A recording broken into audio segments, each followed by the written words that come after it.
This episode is sponsored by Launch. Are you an insurance agent that is tired of quoting business to try and find a better premium to win new deals? Are you looking for a way to differentiate and stand out from your competition? Well, look no further than Launch.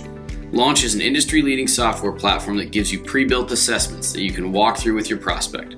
Launch automatically calculates your prospect's risk score, and this allows you to show your prospect the areas you can fix to negotiate better premium and coverage with underwriters.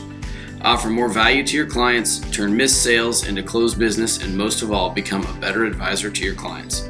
Visit getlaunch.io today to get more information on how you can use Launch to win more BORs starting right now. That's getlaunch.io to learn more. All right, welcome to the Sales Process Series. We are really excited about this. And what this series is an interview with several different top producers in the insurance industry. These are folks that are absolutely killing it. They're over doubling their new business revenue over industry averages and doing it through a consistent sales process. And so we're having these conversations to pull out those themes that are really working for those individuals and really give them to you so that you can double your new business revenue. So enjoy the episode and look for more episodes in our Sales Process series. All right, Josh, well, welcome to the show. We're excited to have you on for our Sales Process series. Well, I'm glad to be here with you fine gentlemen today. It's a beautiful day in Georgia, and nothing I'd rather do than talk about insurance. Oh yeah. Well, that's what we do on this show. So we have some fun doing it though, and talk about where this industry is going and what we're doing. And today specifically focusing on the sales side of the industry. So with that being said, why don't you give everybody your background on who you are, what you're doing, all that stuff, and then we'll kind of dive into sales process stuff. Yeah, so my name's Josh Gurley, and I'm located right in the center of Georgia. Everybody thinks about Georgia like Atlanta. I tell people that Georgia's like really two states. You have Atlanta, and then you have everywhere else. And so I'm pretty much in the everywhere else part of the state. I live about an hour and 20 minutes south of the airport, if that gives anybody an idea, in a little town called Perry, Georgia. And there's not a whole lot that we have here. We do have the Georgia National Fair that comes through Perry every single year. And the Allman Brothers started not too far from here in Macon, Georgia. So if you like some Southern rock, classic rock music, the Allman Brothers, Little Richard, he started down here, and Otis Redding. So we have some of that kind of stuff going on. But I've been in the agency business somewhere around 10 years. I started out, I worked for an insurance company, and I was a marketing rep, and I did some underwriting, which gave me a good background on how insurance companies think, and that served me pretty well over the years. And so I came into the business as a producer. I didn't start an agency from scratch. I got lots of opinions on that, but that may not be what we talk about today, but I'm willing to talk about that. There's a lot of people starting from scratch that, it may or may not be the best route. And so I just did what most people have traditionally done before it became really easy to start an agency. I produced my way, and I became a partner in the company, and we're in the process of finishing up another round of stock purchase and things like that. So we got 12 people here, and about 75% commercial lines, maybe 2 or 3% employee benefits, and then the rest is personal lines. So mostly middle market commercial lines is what we do. Nice. Oh, that's awesome. That's a good background for everybody. Kind of frame it up. We might get into that conversation. I'm curious now about your thoughts there, but I also, though, don't want to skip over. You were on a reality show. Am I correct? So I was a coach on the reality show. There it was. Okay. Yeah. My team, my guy finished in second place. Unfortunately, he was not the winner, but Derek Hayden was the winner. Justin Sloan was my guy, but Derek Hayden, we really underestimated when we were choosing teams, the power of a small community. Like, we really thought the insurance community was going to be behind us. Me and Bradley Flowers did. And at the time, I really didn't know a whole lot of people in the insurance industry. Mm-hmm. Like, I was just doing my own thing until COVID. Yeah. And there was this whole, 14 days to slow the spread. And I mean, it was like, whether it slowed or not, I'm not here to debate that. But, it was during that time, right? And I was just sitting around just bored to tears because nobody was working. Everybody was trying to figure out how they were going to maneuver themselves. I mean, nobody was really buying a whole lot of insurance or anything like that. So I started perusing on the internet, and, my friend was like, hey, you should get on this IAOA Facebook group. So I got on there and had never heard of it my entire life. Like I said, very just focused on what we were doing, and ended up meeting my very good friend David Carruthers on there. And that's kind of how it all got started for me. And so then David was like, hey, I'm going to make a reality TV show. And I said, dude, deal me in. And he said, you want to be a coach for Bradley Flowers? And I was like, who's that? And I didn't mean it any, like, well, he's got one of the biggest podcasts in America. So there's that. But I had no idea. I didn't really know. And funny enough, I remembered that Bradley was actually at an event that I was at one time, and they actually recorded a podcast live. And so that was kind of where, a lot of that started with the protege. And then from there, I mean, I really just got to meet a ton of people in the industry, and I started realizing that the world is like, there's just so many good people out there in the insurance world. And I wasn't like opposed to being a part of that or opposed to having friends or anything like that. I mean, I wasn't against the idea. I had just never, I'd been so focused on what we were doing, I just had never looked outside. And I will say that I think that my involvement with helping other people has really helped our, firm tremendously. I mean, I think there's been a few accounts over the years that, the past couple of years that some other insurance people have referred me because, maybe they didn't have a market or whatever that could do it. And, we're very blessed in the insurance company arena. We work with a lot of good insurance companies. So, so, I mean, there's been some of that, and, I've been able to help some people really, improve some of their sales processes and whatnot. So just, giving advice away. I mean, I enjoy doing that. And so, it's definitely given more to me than I've given to it.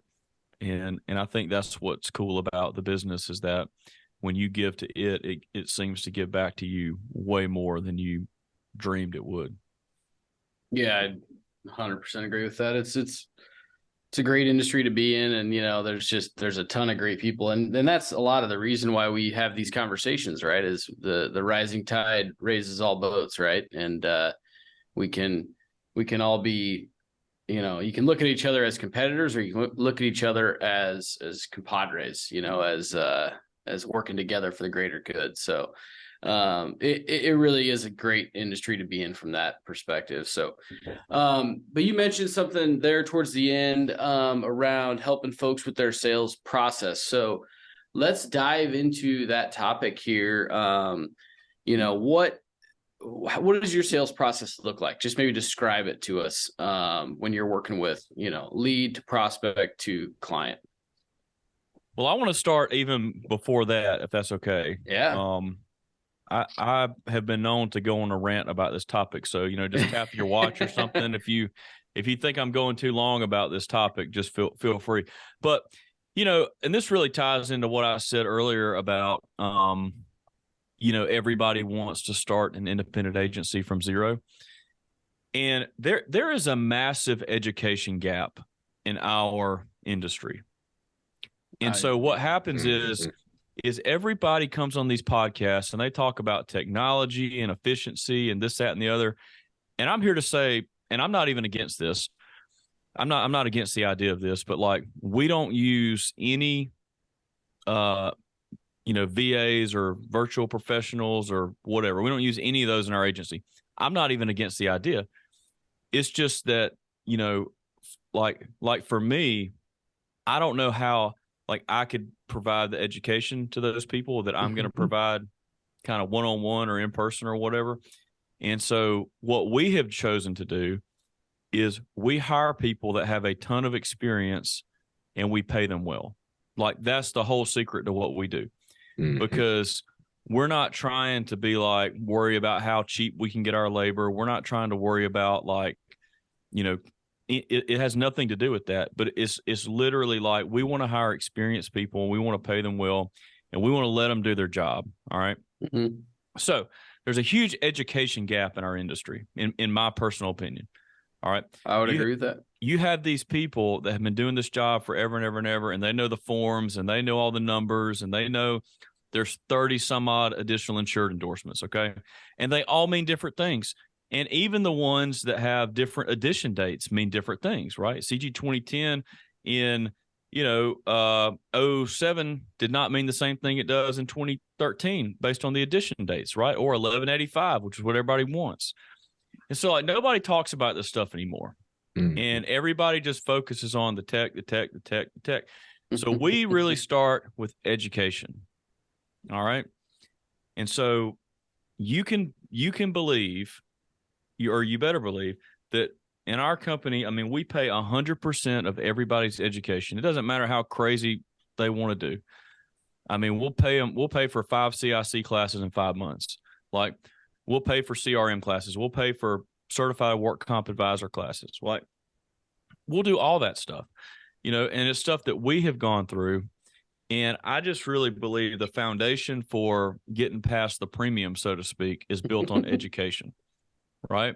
I like that. Nice little drop right there. Well, hey, doing the best I can, but it's all built on education.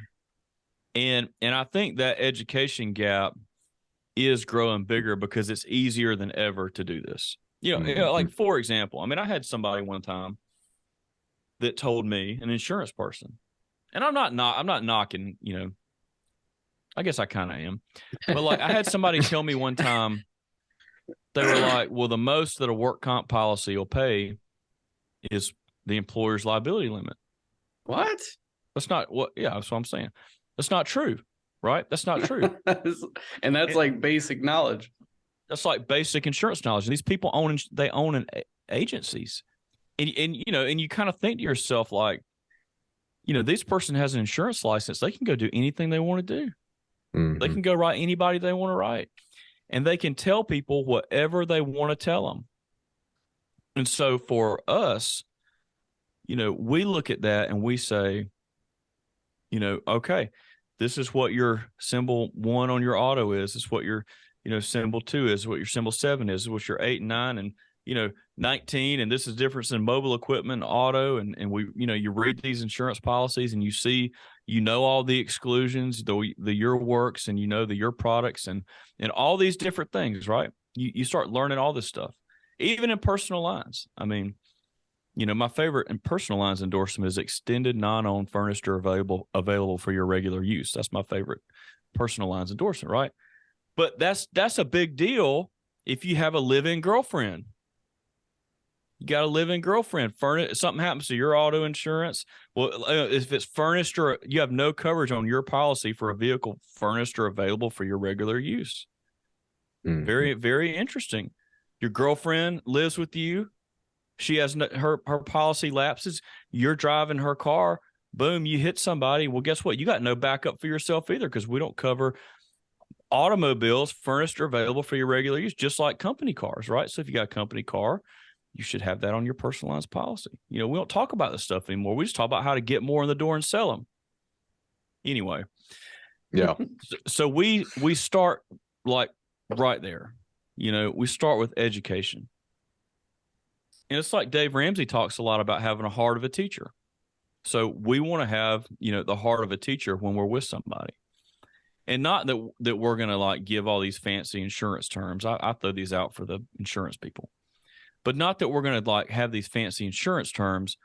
We're going to talk to people in a way that makes sense because I hate being talked down to, right? I don't like being talked down to by people. And so we try to simplify our vocabulary when we're speaking to non-insurance people as much as possible, right? Mm-hmm. And so when you walk in to a room with somebody and you have the education behind you, and there's like almost no question they can ask you that you can't answer, right? That's huge. And then you have education about how an audit works, about how a claim works. You can talk about return to work. You can talk about, like I said, the audit process. You can talk about, the rules. If you're there's only a couple states that don't have rules, right? You're monopolistic states, but like whether you're in a state that has its own rating bureau or whether you're in a NCCI state, like the majority of the people that are listening to this, there's a rule book that you can follow. And so, you start taking all this education together, and then you kind of swirl that up with some good personality and some good marketing. And then you do a really good job of qualifying people based upon your process and saying, and giving them kind of that like FOMO of, man, this process is really good. And then they come to their own conclusion, because you're not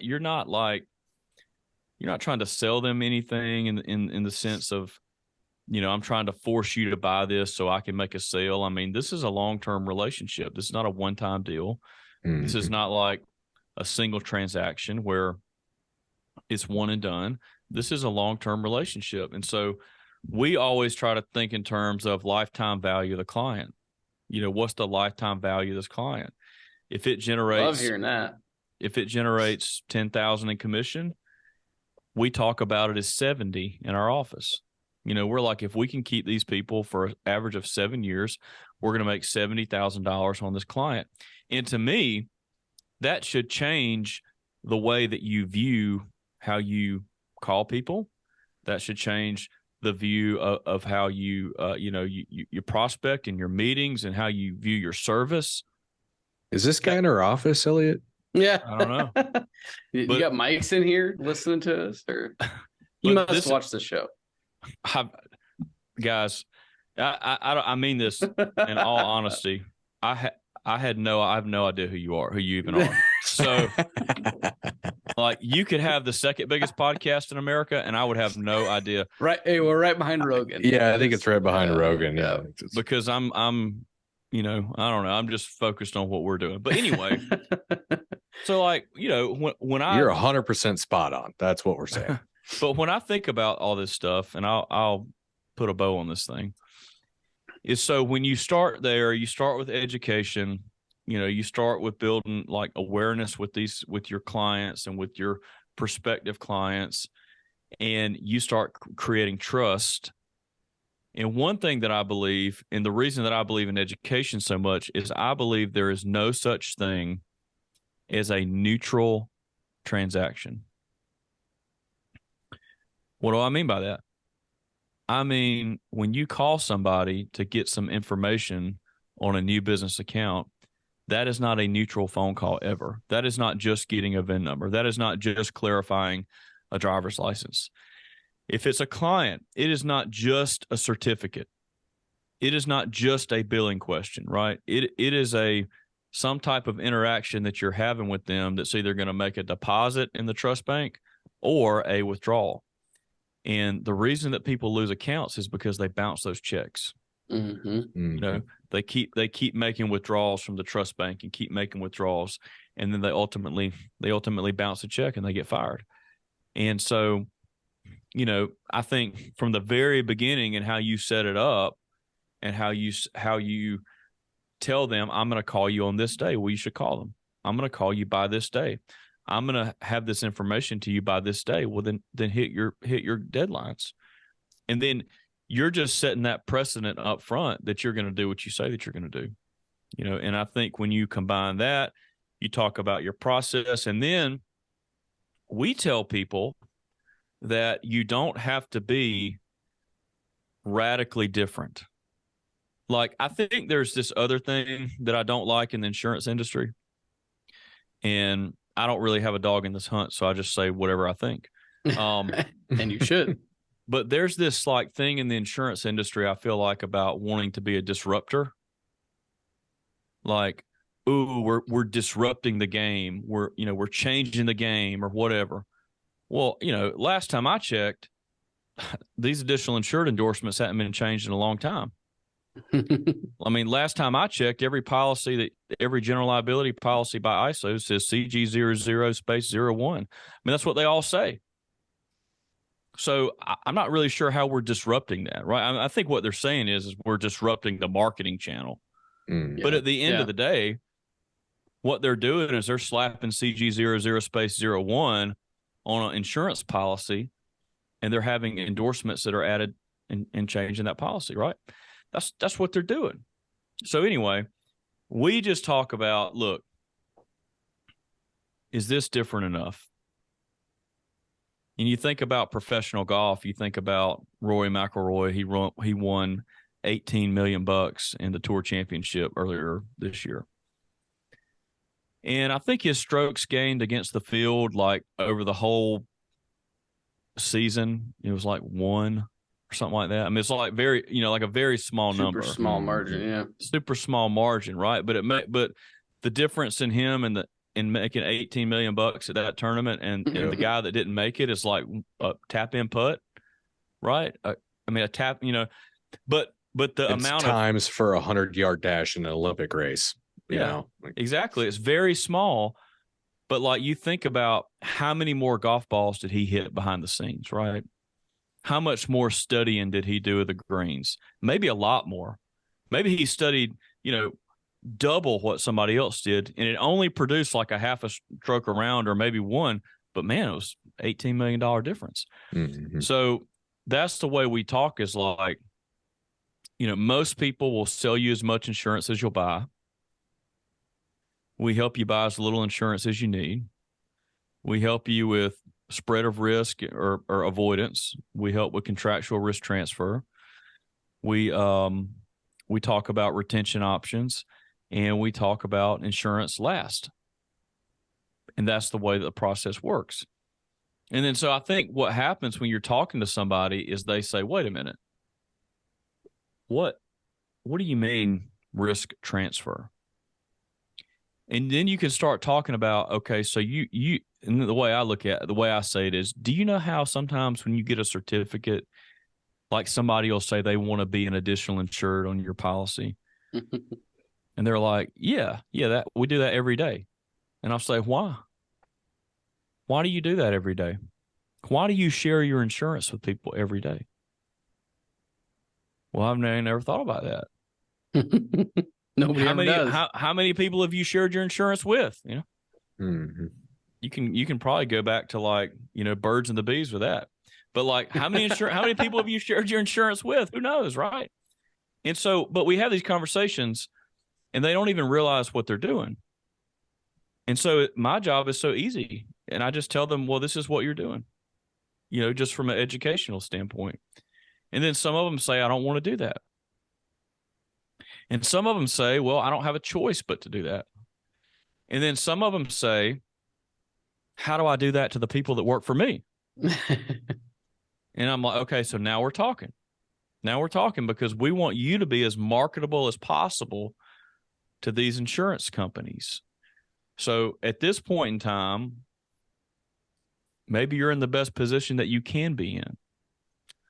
But what if you did these couple of things different, just a little bit different, and we provided that documents to them, and we showed them how you were going to go about this, and we provided them an executed subcontractor agreement? What kind of difference would that make? How many more insurance companies would you be eligible with? Because the best contractor markets require that. And with and this is where you kind of slide in the idea of the BOR is like, how much more marketable would you be to the company that you're with today if you did this? And I think those light bulbs, they start turn on, and then you just say, look, does this sound different enough from what most people say to just take the next step? And what they'll typically say is, well, most people, they just want to come in here. They ask me my sales, ask me my payroll. They want a list of all they want. And then I just say, they want all your rating info. Mm-hmm. And so I just say, I think our process is better than just coming in and getting your rating information. That's what I think. So anyway, and I think that kind of leads into like 2.0, of the process. And that's where I think the rubber really kind of meets the road, and how we qualify them and how we see if they're ready for the next step and make sure it's a good working relationship. And, typically, that's done over like what I just described is done over maybe, 1 to 2 encounters with somebody. And typically, these accounts are more middle market in nature. They're, 5+ figure revenues and whatnot, kind of at minimum, 5-figure revenue. So they're worth the time. And so that's what we're really set up to do. We're not really set up for small business. We don't have comparative rating quoting tools and commercial lines. Like we're not built for that, Mm-hmm. and we're just we're really just built to do what I just said. In terms of what we would consider a target market client, Josh, like other than revenue, are there other factors that you look at for someone to be a good client of your firm? Well, I would say that is always a moving target. I think like when I first started, it was anybody was a good client. You had 100 empty seats on the bus. If they fogged a mirror. I think 10 years later, it's more about how do we connect interpersonally. Is it somebody that's, I'm not that interested in people that I think are eventually going to curse me out over the smallest thing. Like I'm just not really interested in those people anymore. And if I pinpoint that very early on in the process, usually it's just I'm either going to fade out or I'm just going to say, hey, look, I just don't think you're a good fit for our process. It's typically how it works. Yeah.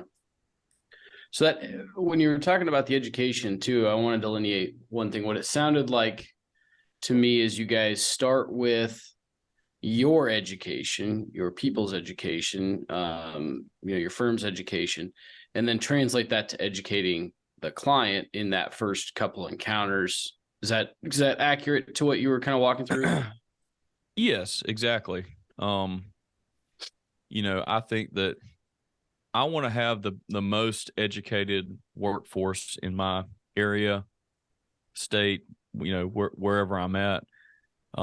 Again, which is why we don't put a cap on our education budget for the agency.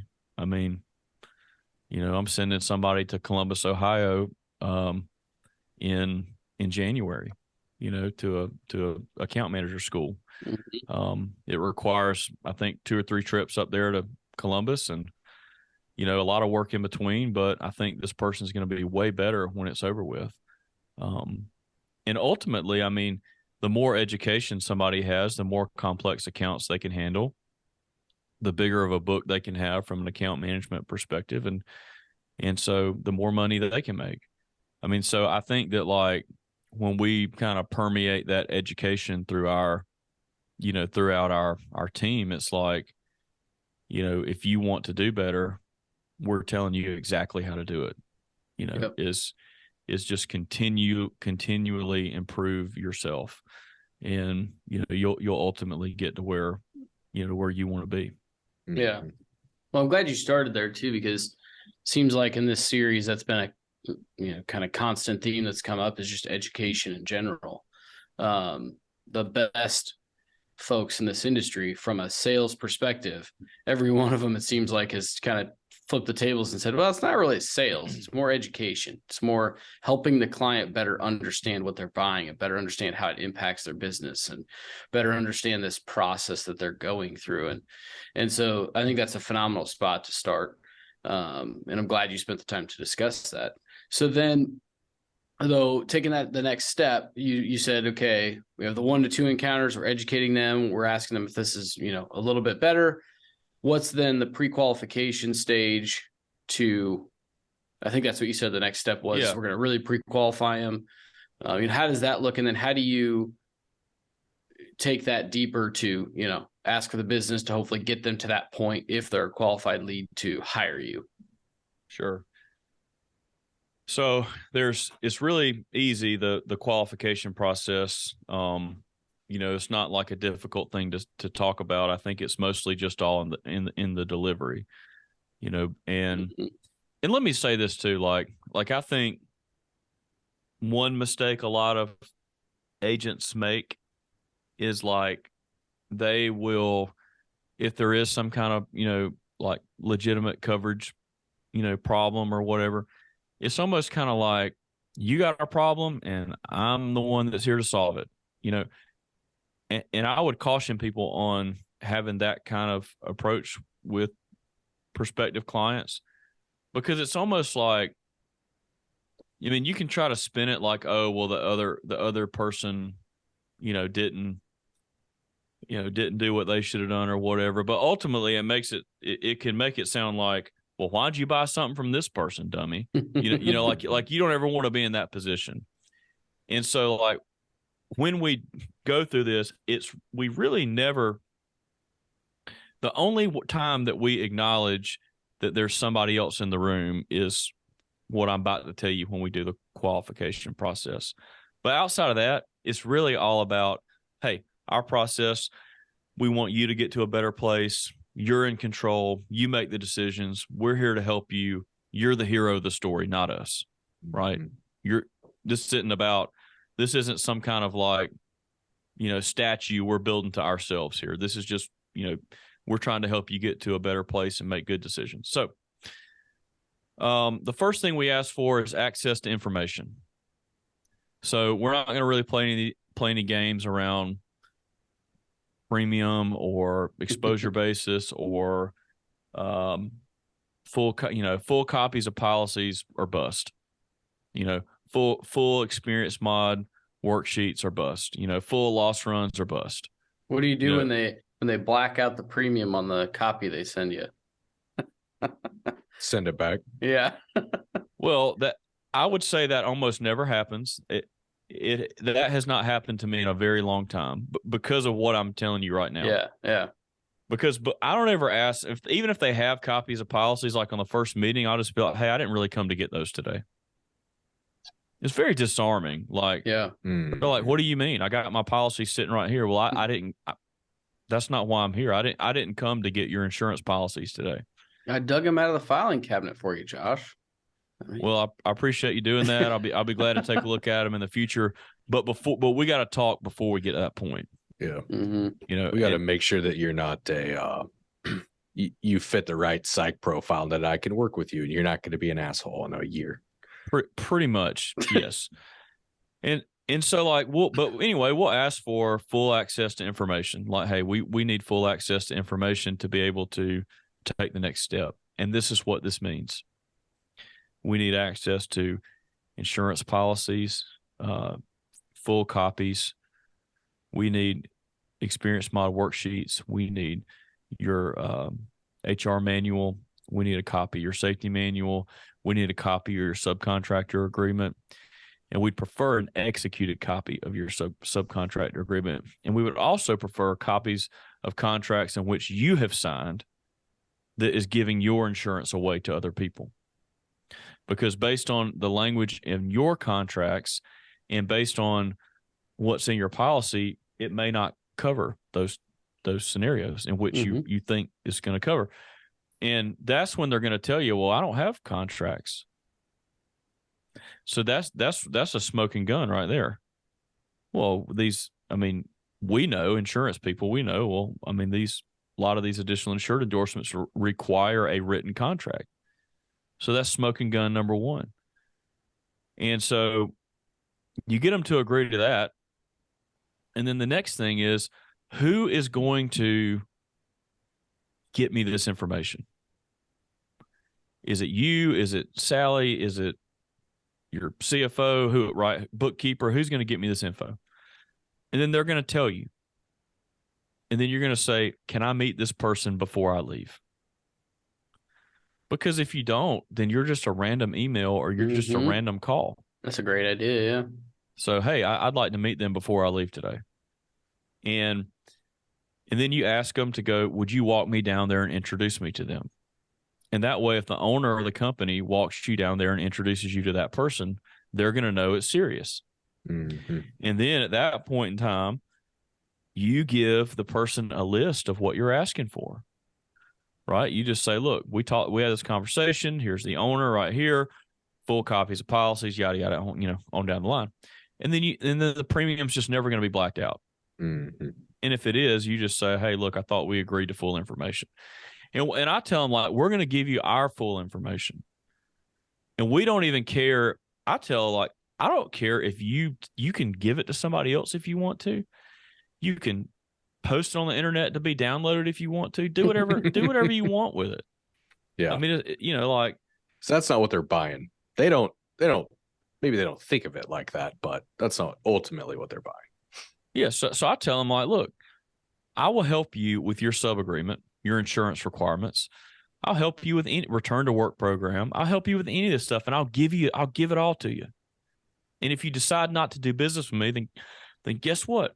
You have a great sub-agreement from an insurance standpoint. I don't even look at the other sections of it. I'm like, your lawyer can look at this. I mean, I'm not an attorney, but like, they're going to have a great sub-agreement, a great return to work program. They're going to have light duty options that they can use for their employees. They can take it to the occupational health clinic. Like, we're going to give them everything that they need. We're going to tell them how the mod works. And there's some stuff in Georgia that's, a little bit unique with the net deductible reporting, and we'll help them with that. And we'll help them get drug free because they get a 7.5% off the top discount on their work comp if they're drug free in Georgia. And so we'll just give it all. We'll just do it for you. And then you could choose to do business with us or not. So you kind of remind them of all that stuff. You remind them of most people will sell you as much insurance as you'll buy. Our industry is very self-deprecating about the industry. And then you just hit them. You ask them again, does this sound different enough to you? And I don't know how it couldn't. I don't know how it couldn't. And so the last question is literally almost the only time where you get very personal with the process. And we like to know who the producer's name is for this. And so we'll just kind of ask, like, so who do you buy this stuff from today? And they're not going to name an insurance company. Nobody knows who they are. Yeah. My good friend Scott Howell says, nobody's ever bought an insurance policy from XYZ Insurance. They always buy it from Scott, which is the truth. I mean, when they have a claim, they say, I didn't buy this from this company. I bought it from Scott, Yeah. But he's right. I mean, I love when he says that. He's right.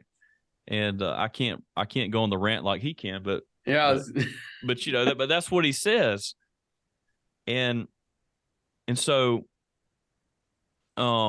we ask the question, we find out who the person is, and let's just say that the person's name is Ryan.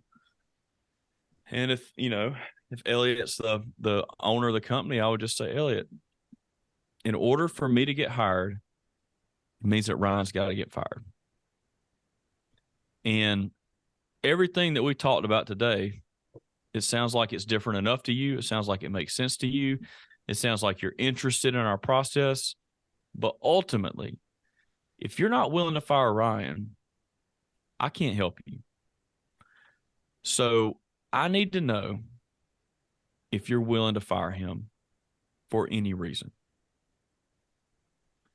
And then that's where you're going to get the objection.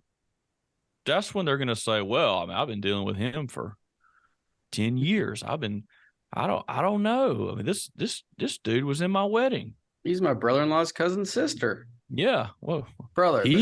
Yeah. So anyway, it's a different podcast, Elliot. I mean, but so that's when you find out what the objection is, right? Mm-hmm. And then you have to know how to pivot from it.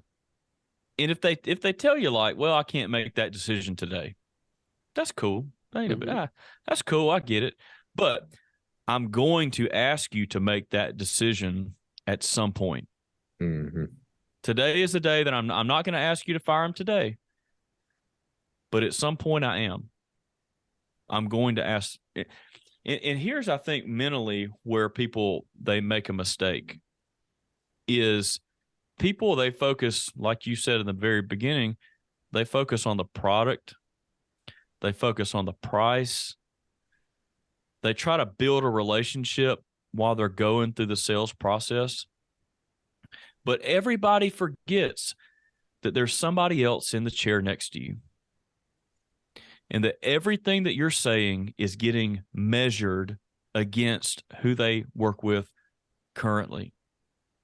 And so if I'm talking to somebody and they say, my current broker told me that too, I'll say, well, you got some good advice there. There's no need in trying to spin it any other kind of way. Mm-hmm. Hey, sounds like some good advice to me. Why would we say something that's untrue, right? Let's just And if it's as it is. And if it's bad advice, say, hey, I just don't think that's that good advice. And so you just ask them that question. In order for me to get hired, somebody else got to get fired. But you got to introduce that concept to somebody early. Yeah. Because if you don't, most people introduce that concept at the end. Mm-hmm. It's too late. And this kind of like blows my mind. I mean, somebody asked me this question and they were like, how many people that you deal with make the decision to buy from you in the room with you? Like if I go give somebody a proposal, and it could be the same insurance company they're with, just my findings and how I believe we can improve their position. And I'm just asking them for a, broker of record letter, which is probably 60 or 70% of the time, at least, that we're doing that. Or even if I'm recommending a different company because it's with a direct writer or a company I don't represent or whatever, right? They're like, how many times do people buy right on the spot? I'm like, 95%. Like I never have people say, well, let me go talk this over my wife, or let me go talk this over my team. That never happens. And like, I don't know what y'all's experience is, but in my experience, it never happens. In fact, sometimes I'm caught off guard. I mean, I got a BOR the other day on the first meeting with a guy, and I had to say, well, hold, if you want to do this, like, I got to do a little work. So I had to like sit there and type it out on my computer, like right in front of the guy. And then I'm like, does this look good to you? Yep. All right, cool. Email it to him, print, sign, or whatever. Sometimes I'm even shocked at how quick it happens. But what's your experience been? I mean, have you seen that if you work a process like that, people, if you're presenting to somebody, they'll just be like, yeah, let's do it now? Or have you found that people will say, let me think about it over the weekend? I think it all depends on the process. Yeah, I didn't know if Ryan, what your thoughts were, but to me, it all depends on that process. And if you're doing the right activity leading up to that point, the client should understand that, number one, that question is coming, and they're evaluating it all the way up to that point. And so they're going to be prepared with an answer one way or the other, most of the time. There shouldn't be, if we've done our job through that process, there shouldn't be anything that's kind of hanging out there that we don't already know and haven't already addressed, that would give them a reason to need to talk to this person or need to think more or whatever. Now that, isn't every time. It's not a perfect process, right? But that should be the majority of the time. Absolutely. If we can get them to the point where we're able to show them what we can do for them, they know that, we've talked to them about, you're going to have to fire your existing broker for us to be able to help you. Sometimes we give them an option and we'll say, you can hire us for a fee, right? It kind of, depending on the situation that we're dealing with, or we position it as, you're already paying someone to do this. You just can't bring it to yourself to fire the guy because he's a close relationship or whatnot. But I think it goes back to everything that you've been talking about today, which is the education on the front end. And I'd be curious to get your thoughts because, deals run through my mind when you tell your story and whatnot, Josh. And we had one not too long ago where the client just said, you know what, prospect, I should say, said, we're happy to go through your process, but we're not moving our business. Like, you've called on us enough. And let me take a step back. The other side of this that we keep preaching is that the businesses that you want and the people that you want as clients are a lot of times the people that aren't going to move. They're not looking for a broker in the yellow pages. You're not going to catch them on a Tuesday morning when you decide to cold call them and they're like, yep, I'm tired of my guy. Like the clients that you want are the ones that they have a deep relationship and they're probably going to tell you no out of the gate that, I'm fine and whatnot. And so, we had this one that was like, now, we're happy to go through the process, but we're not going to move it. Those are our favorite because it's a true testament to how good your education process is. That's what it is. It's all about educating the client at that point. And then through there, you're able to plant seeds like you're talking about. We made a couple calls on the one that I'm thinking about outside of our meetings and just took temperature and said, hey, you know what? Like, when we originally started this process, we were just thinking that we were going to be doing a high level review for you guys and whatnot. But as we started to uncover things, we can add a ton of value to you. Like, would you be willing to at least consider the relationship? And a lot of times they're like, yeah, I mean, I guess, yeah, I'm curious to know what you found out and whatnot. And then we go to the next step, right? And we'll do it again. And then by the time we get to the end, they're like, okay, yep, I'm ready to move. So. And I think they've already decided in their mind, like based on any number of factors. I mean, I think it could be your personality, the way you dress. It could be, it could be the way your logo looks, the color of your logo. People like that stuff. It all really goes together. But I do think that, like, I had this interesting thing happen to me, and this is probably like the best illustration that I could give you on this topic. Okay. So I had a girl that was calling on me from a payroll company. And we've been using the same payroll company in our office for a long time. Okay. Predating me. The technology is not so good. All the techies are going to say, I can't believe that you do your payroll how you say that you're about. What I'm about to tell you, you're going to be like, I can't believe you actually do this. But I'm going to tell you what I do. Every 2 weeks, I print out what is called a data input sheet. And the data input sheet has all the payrolls lined up. It has all the benefits on the other side. And I check boxes for everybody. Check boxes. And then I write in the commission numbers for the salespeople. And I check yes or no on the salaries for everybody's salary. And I scan that back into my email. And I email it to the company. Okay. That's kind of old school, right? Mm-hmm. A little bit, yeah. So this company calls me, very slick. They got apps and stuff. They do. They got apps. We got an app. My agency has an app. I think we've got 2 downloads. Yeah. But anyway, so much for client experience. But so the lady's like, we're gonna, I got this app. I'm gonna show you how this works, right? She couldn't get the thing to work.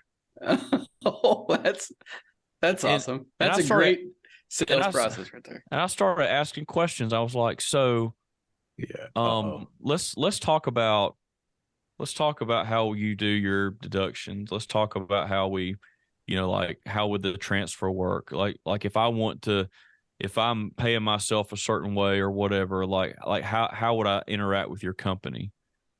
And then they were like, well, I mean, you would call, such and such number. And it's like, but the sales rep would be your main person, but like you wouldn't, they would like direct you to the person to actually do it. And I said, well, I work with this lady. Her name's Deborah. And I call her on the phone if I need to know how to do something, and she just tells me. Or I just send her an email and say, hey, Deborah, can you help me do this? And she just does it, right? She just does it.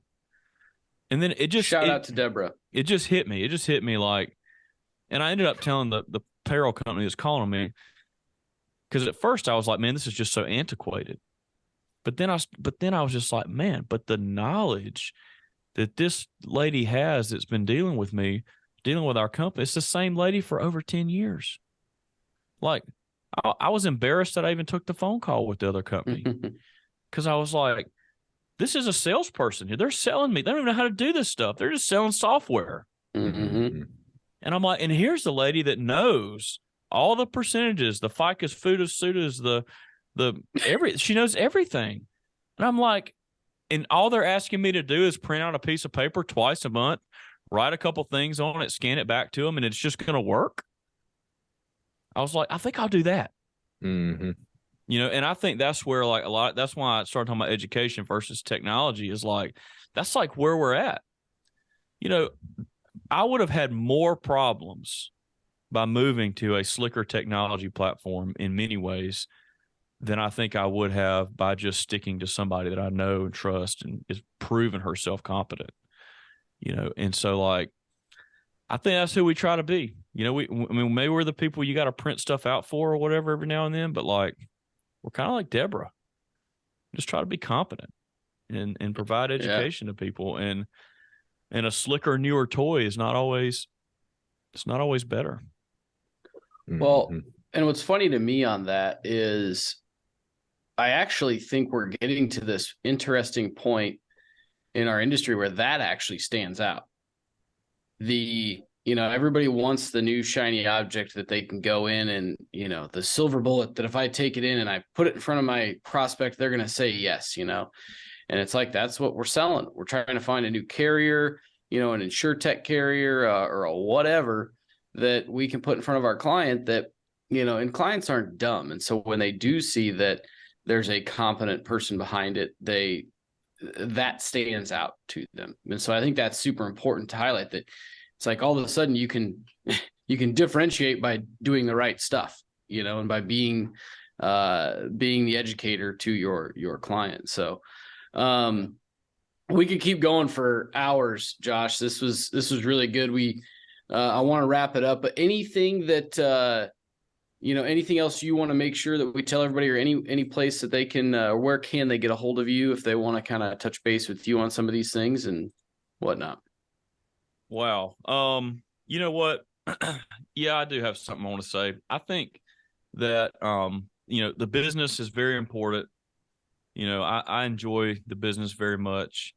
And I love everybody. Look, I think there's a place for everybody in our business. Like, I think there's a place for traditional people. I think there's a place for technology companies. I think there's a place for all that. And I welcome that. I mean, we work with some InsurTech carriers, and I think there's some that are, they're doing some really special things, and some that, have really, really good, solid coverage forms and reinsurance agreements and, and all that kind of stuff. Like, I'm all for that. I think that's really good. I think it pushes us along. I'm just more of a guy that tries to pull in the different resources when they make sense, and yep. And I'm not jumping on an InsurTech bandwagon just because it's hip. I'm doing it because I think it's going to benefit my client. I believe there's a real problem that we need to solve. But I don't know when this is going to come out, but this is December the 19th, which is a couple of days before Christmas. And I always tell people, whether it's this time of year or any time of year, that there's a few things that you can't delegate. And I hope people will listen to this part, not just turn it off. But there's a few things that you cannot delegate. It's true. The very first one is your relationship with the person to whum you're married. Okay. You can't delegate that to somebody else. And typically when you do, it ends in divorce. So that's not such a good thing. So you can't delegate, you can't delegate that relationship with your spouse, right? You don't want to delegate it to their Kindle.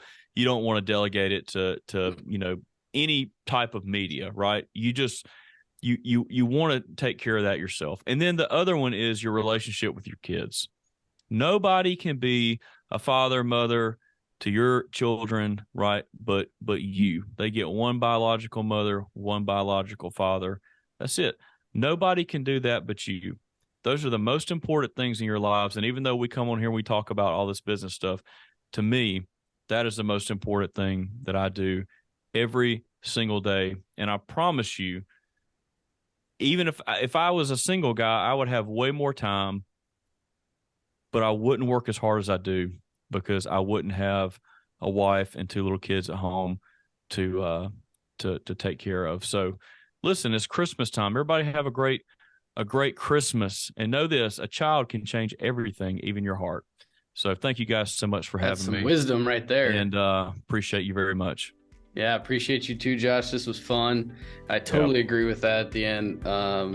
Couldn't agree more, and I think that's great wisdom for everybody out there. And appreciate you being on. Thank you.